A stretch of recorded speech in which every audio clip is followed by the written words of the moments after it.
In today's video, I'm going to teach you how to disable test mode in Shopify. If you've been running test orders with Shopify's bogus gateway and you're ready to accept real payments, this walkthrough will show you exactly how to turn test mode off safely and cleanly. I'll also share a few quick tips along the way so you know what to expect. First, open your browser and go to Shopify.com, then sign into your store's admin. This takes you to your main dashboard. You'll need the right permissions to manage payments, so make sure you're the store owner or have access to payment settings before continuing. From your admin, head to Settings. You'll find Settings at the bottom left corner of the dashboard. This is where all store-level controls live, including payments, checkout, and Bosch and billing. Inside Settings, select Payments. This page lists every payment method that's currently available or configured for your store. When test mode is on, you'll typically see an entry called Bogus Gateway, sometimes labeled as For Testing.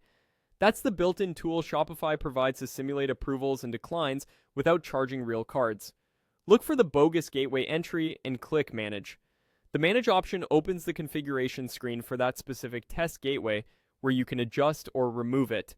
If you don't see Bogus Gateway here, test mode is likely already disabled, or you might be using a real payment provider instead.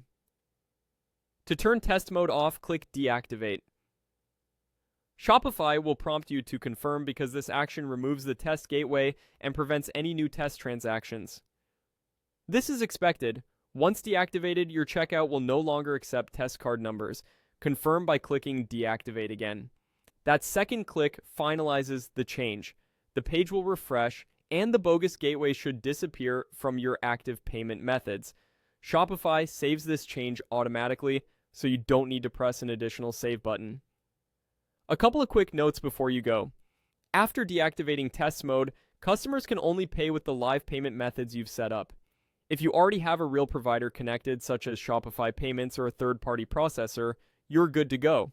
If not, you'll want to add one under the same payment section so buyers can check out successfully.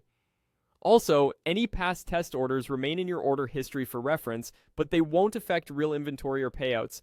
That's it. Test mode is now disabled. You've moved from a testing environment to a live checkout, ready to take real payments with confidence.